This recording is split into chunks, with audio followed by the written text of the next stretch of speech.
Episode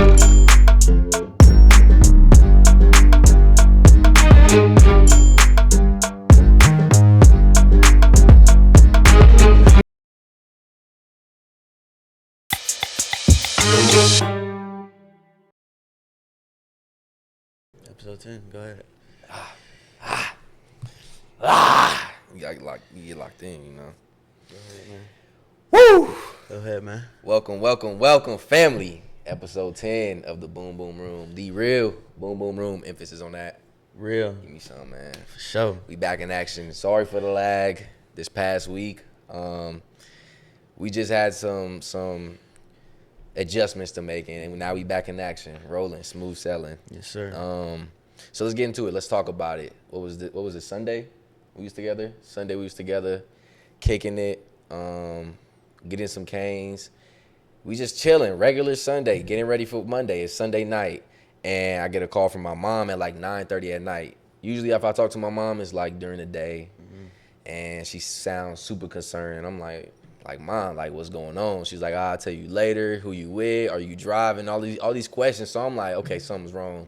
I'm like, is everything cool? Is everything good? She's like, your grandpa died. Jeffrey, your grandpa died. And I was just like, I just broke down immediately because it's just like, that's not something you want to hear. Obviously, it's my grandpa and whatnot.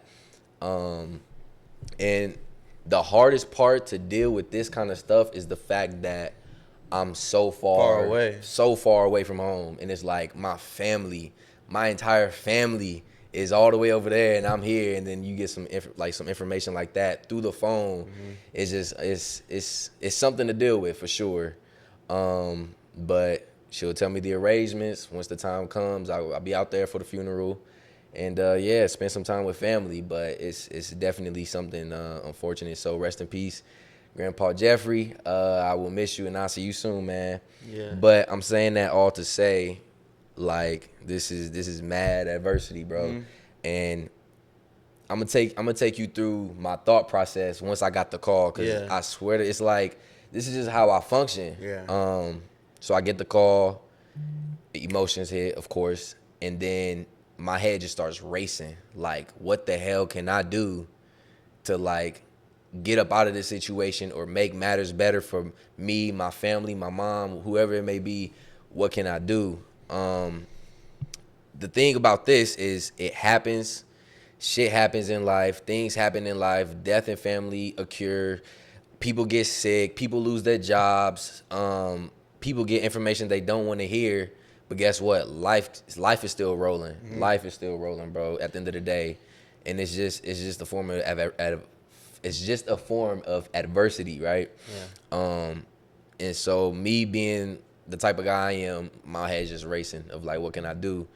And I just started coming up with a game plan of like, how can I make matters better for my family? How do you approach like adversity? I mean, well, I want to talk about your situation because I was with you when that happened. Facts. And I've never lost anybody. My grandma passed away when I was really young, but I was 3 months old, so I didn't really get to experience that. My uncle passed. My one of my close homies passed. So everything's different. Your emotions are different, I feel like, for different people. But I feel like, and like I texted you on Monday, the day after, which is like because there's two ways you can react to it.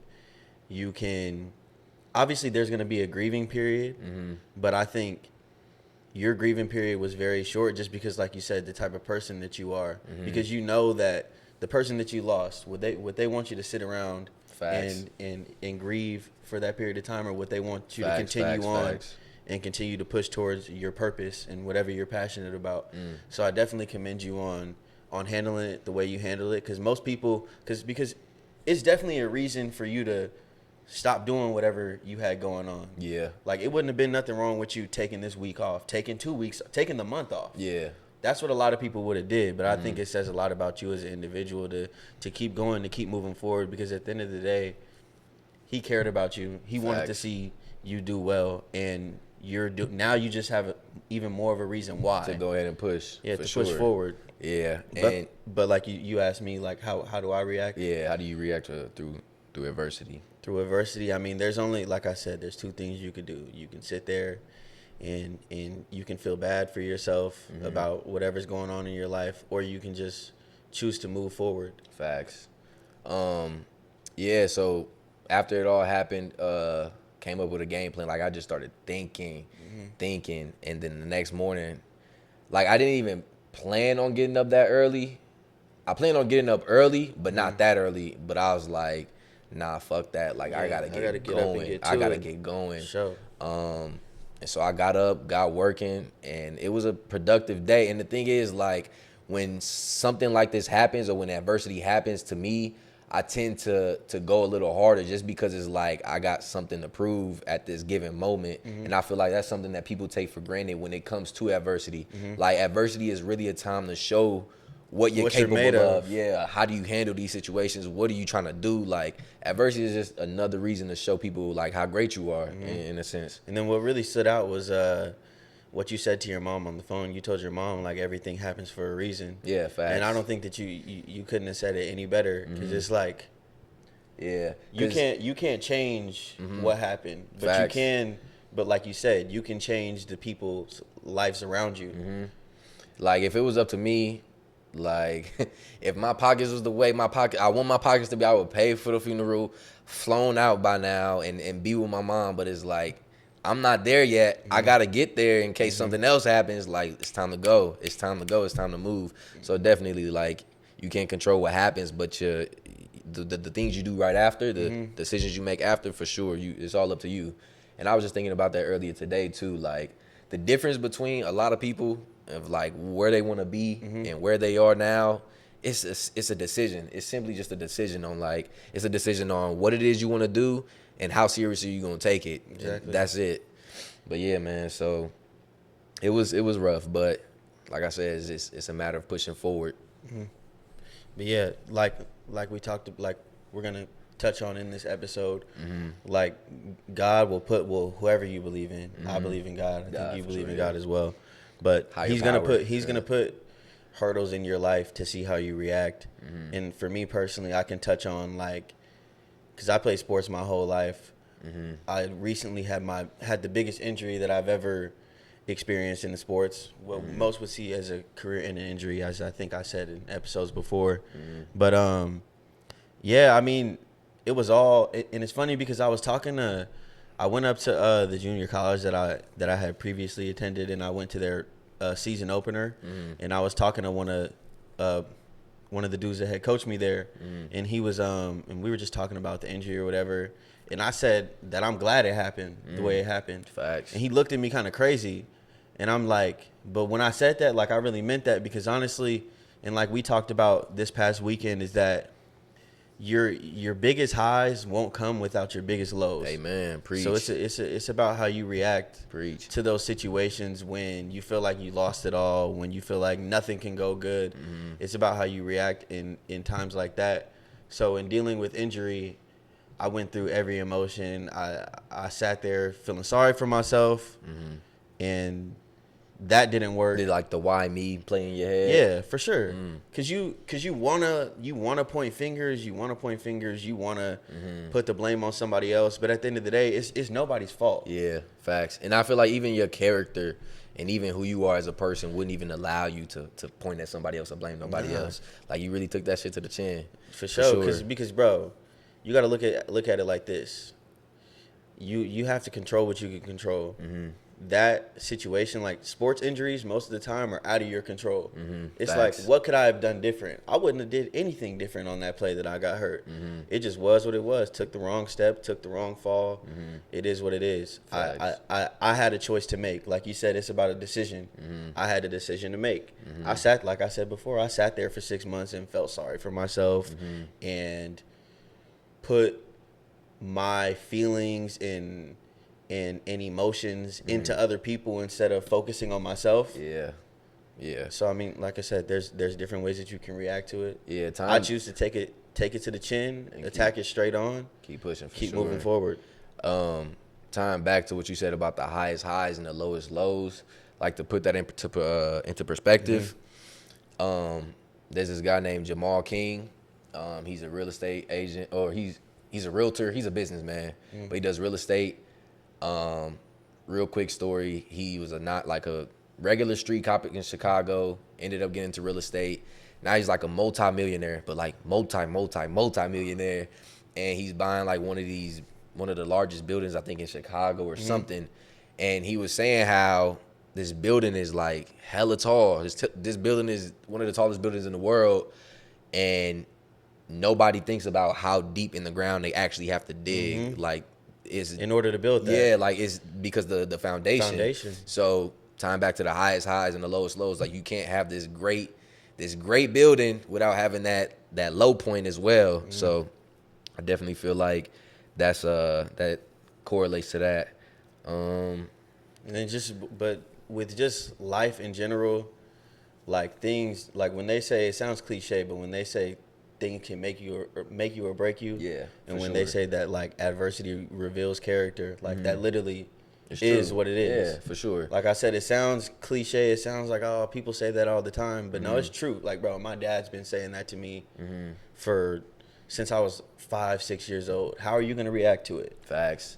And adversity, I also feel like adversity, it brings in pressure too. And I react good off of pressure. Like me personally, when there's pressure, that's when I grow my most. And I feel like that's because it's your perspective on it. So pressure, and shout out to Tim Grover, another amazing. He trained Michael Jordan, Dwayne Wade, Kobe Bryant, ton of athletes, and I had the chance to speak to him and hearing him and my dad conversation, and he was saying how what's so good about pressure is that there's two things. One, you believe in yourself because you wouldn't apply that pressure upon yourself if you didn't even think you can even Handle achieve it, that. yep. So you believe in yourself, and two, somebody else believes in you because you wouldn't have that external pressure from like is that external pressure is like from somebody else, obviously. So it's your perspective, like, and how I get through adversity and how I get through pressure is I have an optimistic mindset on it's gonna be all good. This, like, yeah, I take my time to see what it is, see the thing for what it is. But after that is like you got to keep moving forward. Life is going to continue with or without you. So Exactly. you got to have the optimistic mindset of it's going to work out and it's all in my hands. I got to take control of it and I'm gonna handle what I got to handle. I'm gonna do what I got to do. And it's gonna be fixed. Simple as that. Yeah, pressure makes diamonds, bro. Facts. Pressure makes diamonds. But it doesn't. Adversity and pressure and all this stuff. This doesn't have to be big, major things. It can be small things too, like day-to-day life things, like the pressure of turning in a test on time, or the pressure of, I don't know, getting a new car. You feel me? Like, It's because, so like tying back into like me dealing with the adversity of the injury, it's just another hurdle. And I feel like for so long I talked about getting back and getting back and getting back. I was just saying a lot of words, but I really wasn't putting the action behind it. But that's me, like, that was me, like, I felt like I was in a place where I was stagnant. Like, I'm trying to push through adversity, but it's easier said than done. for sure, 100%. So now I feel like, bro, I don't even want to talk about what I'm gonna do. I don't even want to talk about where I'm gonna be. It's just gonna happen. Facts.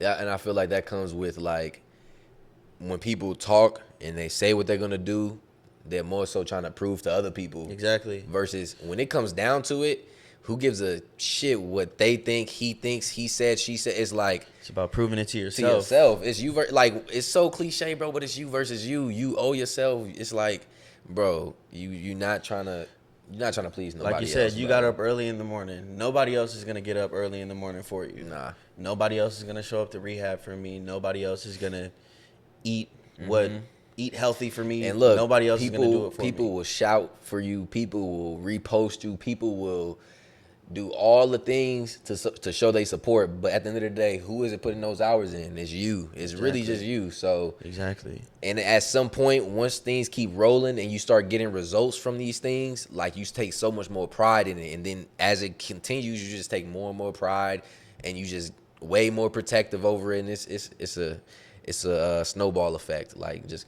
keep moving. Just keep moving. Simple. But yeah, dog. So when you're faced with these things, how do you? We want to tell the people how to get through that. Okay. So I feel like when adversity comes, when there's pressure, when there's just a lot, first things first is understand what's going on. You feel me? Take it to the chin. Learn from what you can learn from it. Experience all the things you need to experience from it. Like for me, it's a death in the family. That's grief. Experience the whole thing. Don't deny it, because what'll happen is you'll get rolling, and then it'll smack you one day like, oh, like I ain't even take time to look up and see what's going on. Yeah. So for sure, take that time you need. But after that, start thinking differently about it. Start being more optimistic about it instead of feeling bad for yourself, being the victim. I'm in this situation, da da da da da. It's like nobody else is gonna save you. Yeah. It's just you. It sounds terrible, but it's not terrible. Like, take pride in that. Yeah. Take pride in yourself. Take pride in your journey, but be optimistic about it in the sense of I'm gonna handle my business, and after I handle my business, there's light at the end of this tunnel. Simple. So be optimistic, but then after that, it comes down to a decision.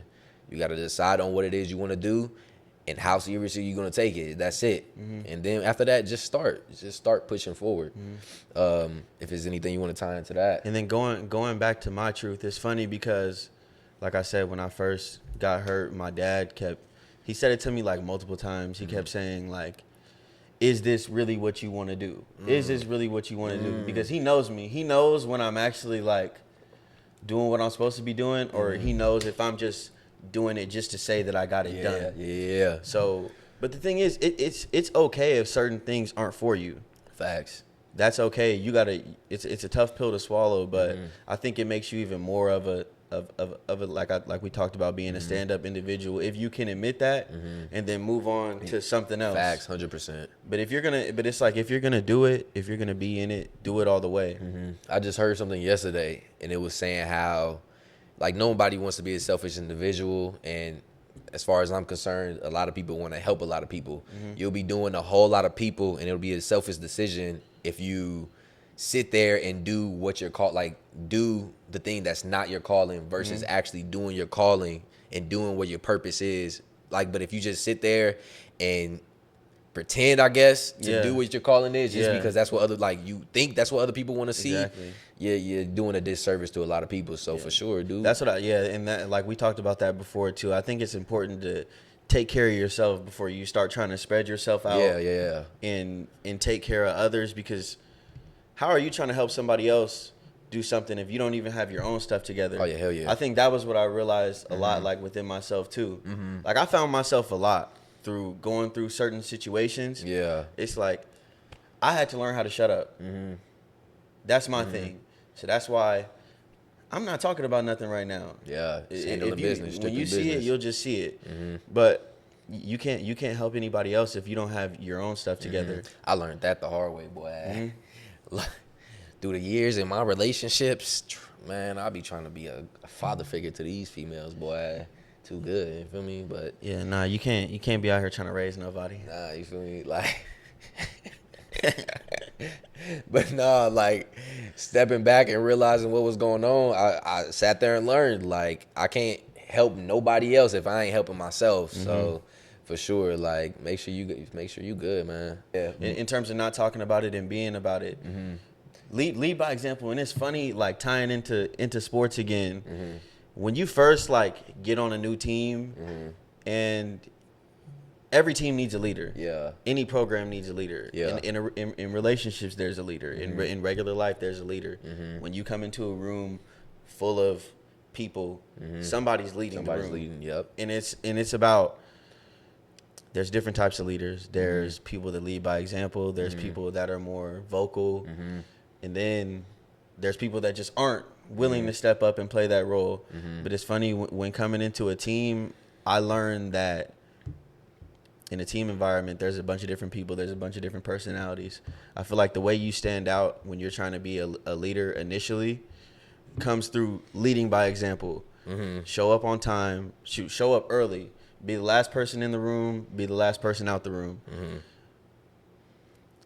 Do what you're supposed to do, and people will follow. 100%. People will follow, and then once people see that you're on your stuff, that's when you can start being more vocal. Yeah. And he be doing that. You be doing that shit. Yeah, I feel for sure. Especially on teams, bro, because that's, bro.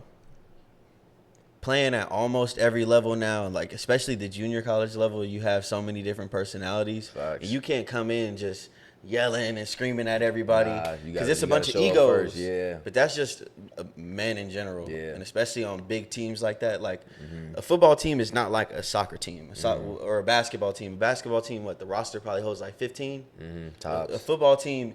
In the NFL, you hold a 53-man roster. Yeah. In college football, you might have 100 people on the team. It's like you can't come in there yelling and rah-rah if you haven't done anything yet. I think it's important when you're trying to be a leader to solidify yourself. Ties into what you just said with the whole. You feel me? You can't talk. You gotta show up. You gotta be for about sure. it. But tying back to leaders and the topic of the thing, I be hearing so much stuff lately. But like earlier today, I heard like that leaders, they lead through adversity. Like that's the one thing about a leader that can separate them from a lot of people. A lot of people will panic in situations in adversity, but leaders keep that same composure no matter what. It's going to be okay. Optimistic, being just optimistic and keep fighting pushing. through it. Yeah, for sure. And then tying back to what man D. Lee said about being a light in the world, and what was he talking about? Sharing your but like he talked about being the light in the world, but that's where it comes into like how I'm coaching now.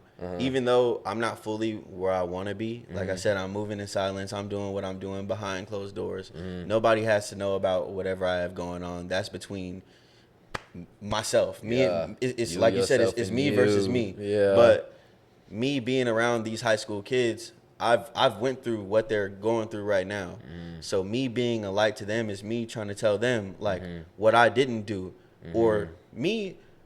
I felt like I was always trying to be that guy, but like you said, it's about leading by example.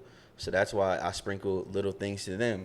Like, look, you say you want to go here, you say you want to do this. What are you doing right now to put yourself in position to be able to even have that opportunity? And that little bit go a long way with them because they still kids, so they still just absorbing everything they hear. Yeah. So for sure, And a lot of them, and the thing is, also when it comes to being a leader too and being a light, a lot of people will be receptive and a lot of people won't.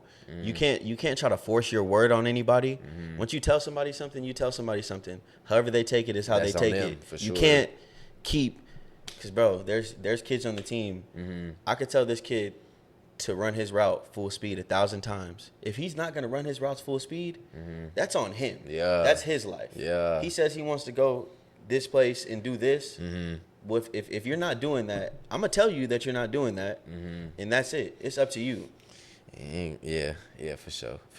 But so being a light in the world, but fuck, what was you saying, bro?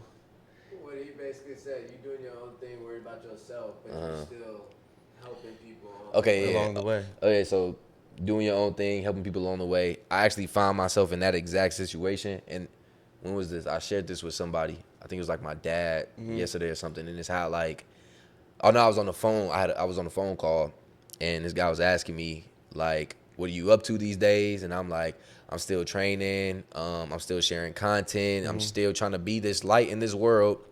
But at the same time, I'm slowing down because I still have to work on me. I still have to learn. I still have to focus. I still have to make sure I'm good. So Study. Study. There's a balance to it to where it's like you share and you grow, and you share and you grow, and you share and you grow, and it just goes back and forth. But I feel like that's very powerful because you'll never be in the same spot as long as you're growing, you're studying, you're evaluating yourself in X, Y, and Z. But two, you're still always pushing forward and sharing what you know to the world, and it's a dope equation right there within itself. Shit, bro. Yeah, but wrapping it up like we said at the beginning of the episode, adversity reveals character. Whatever you're going through, I promise you, there's definitely light at the end of the tunnel. But you have to make that decision within yourself. Is this really what you want to do? If not, like I said, that's cool. Figure something else out. But if it is what you want to do, put together a plan, put together a formula.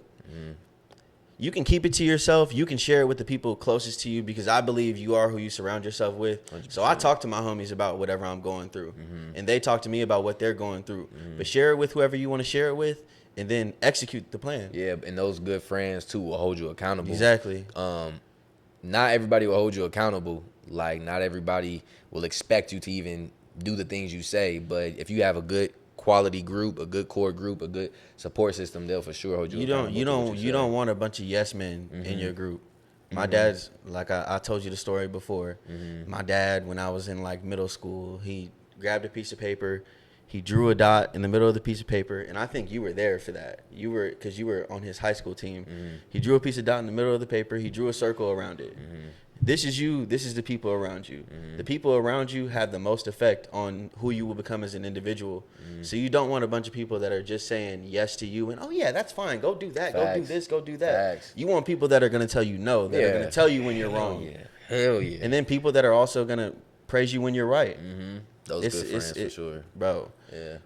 somebody yeah. that's always telling you yes. They don't have the best intentions. You want people that, somebody that really has your best interest in mind is going to tell you when you're wrong.